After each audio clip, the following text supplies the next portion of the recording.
Hi, my name is Minna, and I'm going to talk about my life-changing experience. So my parents both immigrated here from Palestine in 1980s.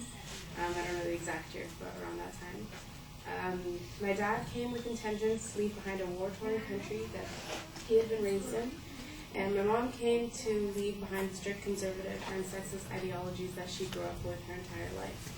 They were both successful in escaping that persecution, but they kind of were in limbo with trying to find an identity here.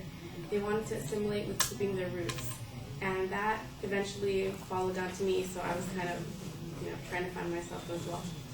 But growing up as first-generation Arab American was easy because I was really more American than Arab.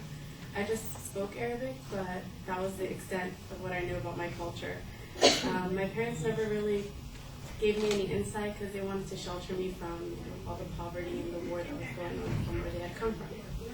But after 9/11, Arabs began, they were being persecuted against and stereotyped against, and I was 10 at the time, but it just wasn't the same as when I was younger. So I began asking more questions, and eventually my curiosity was just way too much for them to handle. So they decided to send me back home for a summer with my mom for 3 weeks so I could experience everything firsthand.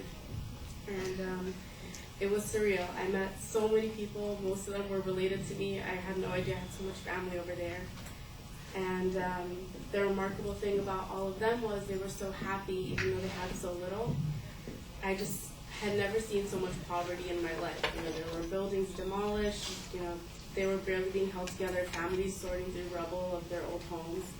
So it was unbelievable. I couldn't wrap my head around how my parents had grown up in that and lived in that, and I understood why they wanted to shelter me from it.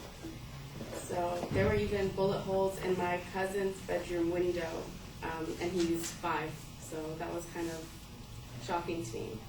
So I came back with a completely different perspective. I began to embrace my culture more, and I'm now Arab first, American second. I just kind of like to spread awareness about what's going on over there in that country because a lot of people don't know what's going on.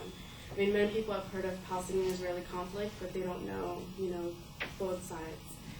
And so that kind of shifted my goal in life.